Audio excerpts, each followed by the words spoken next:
कभी भी इतिहास किसी एक के इर्द गिर्द नहीं घूमता।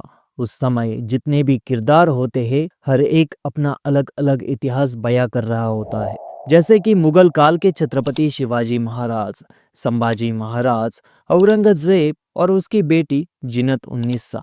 औरंगजेब को किसी पर भी विश्वास नहीं था, आईने पर भी नहीं, पर कुछ हद तक वो अपनी बेटी जीनत उन्नीसा पर विश्वास करता था। शायद वही एक लौती होगी जो औरंगजेब को समझ सकती थी। औरंगजेब के साथ वह भी दक्खन में आई थी। लेकिन क्या आप जानते हैं औरंगजेब के जाने के बाद उसके साथ क्या हुआ, उसका आगे चलकर क्या हुआ, और क्यों मराठा साम्राज्य को कुछ हद तक उसने भी बचाने में मदद की थी? जानते हैं इतिहास का एक और पन्ना, शहजादी जीनत उन्नीसा। जीनत उन्नीसा औरंगजेब की दूसरी बेटी थी। औरंगजेब को 4 शहजादियां थी। पहली जेबुन्निसा, दूसरी जीनत उन्नीसा, तीसरी जुबैदत उन्नीसा और चौथी मेहरुन्निसा। इनमें से पहली नंबर की जेबुन्निसा विद्रोही थी। वो खगोल शास्त्र और साहित्य में रुचि रखती थी। वो मकफी नाम से कविताएं लिखती थी। औरंगजेब को यह सब बातें पसंद नहीं थी, इसलिए उसने जेबुन्निसा को कैद कर दिया। दूसरे नंबर की थी जीनत उन्नीसा, और आखिरी दो के बारे में इतिहास में इतना कुछ मिलता नहीं। तो हम जीनत उन्नीसा की कहानी जानते हैं। जीनत का जन्म 5 अक्टूबर 1643 औरंगाबाद यानी अब के छत्रपति संभाजी नगर में हुआ था। माँ दिलरोज बानो थी। जीनत स्वभाव से शांत थी, बगावत न करने वाली, औरंगजेब के प्रति निष्ठावान थी। मुगल अपनी शहजादियों की कभी शादी नहीं करते थे। ऐसा क्यों? ये जानना चाहते हो तो कमेंट करो। यस, हम अगला वीडियो इस पर ही बनाएंगे। खैर, जीनत अपनी उम्र के 40 साल दिल्ली में ही रही। औरंगजेब ने उसे बादशाह बेगम का पद दे रखा था, जो कि बादशाह के बाद सबसे अहम होता था। शुरुआत में ये औरंगजेब की बहन जहांआरा के पास था। बाद में ये पद जीनत उन्नीसा को दिया गया।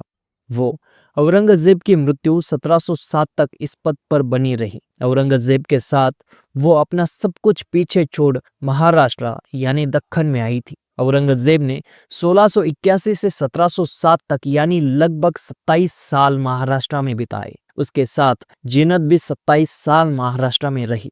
1689 में संभाजी महाराज की मृत्यु और रायगढ़ के पतन के बाद छत्रपति संभाजी महाराज की पत्नी यसुबाई और उनके पुत्र शाहू राजे मुगलों के कैद में आ गए। जीनत उन्नीसा ने उन्हें संरक्षण दिया, उनके साथ अच्छा व्यवहार किया।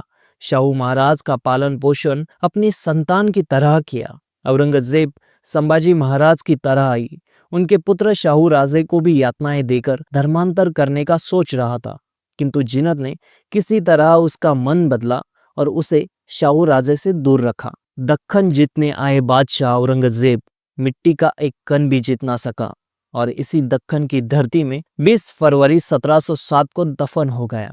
औरंगजेब की कब्र महाराष्ट्र के संभाजी नगर जिले के खुलदाबाद में स्थित है। और जैसा कि संभाजी महाराज ने कहा था, जब तू मरेगा तब ये तेरी मुगल सल्तनत भी मर जाएगी। ठीक वैसे ही हुआ। उसके मरने के बाद मुगल साम्राज्य कमजोर होने लगा। जीनत ने अपने भाई कामबख्श का समर्थन किया। कामबख्श को 1709 में बहादुर शाह प्रथम यानी उसी के सगे भाई मुअज्जम ने मार डाला। इस युद्ध के बीच उसने शाहू राजे को वापस मराठों के पास भेजने में मदद की, जिस कारण से जीनत ने मराठा साम्राज्य की जान, संभाजी महाराज के पुत्र शाहू महाराज की जान बचाई और वापस घर भी भेजा।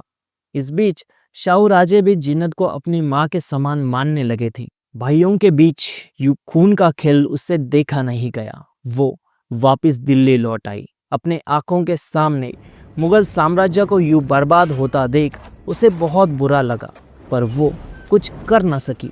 अंततः 7 मई 1721 को दिल्ली में उसका निधन हो गया।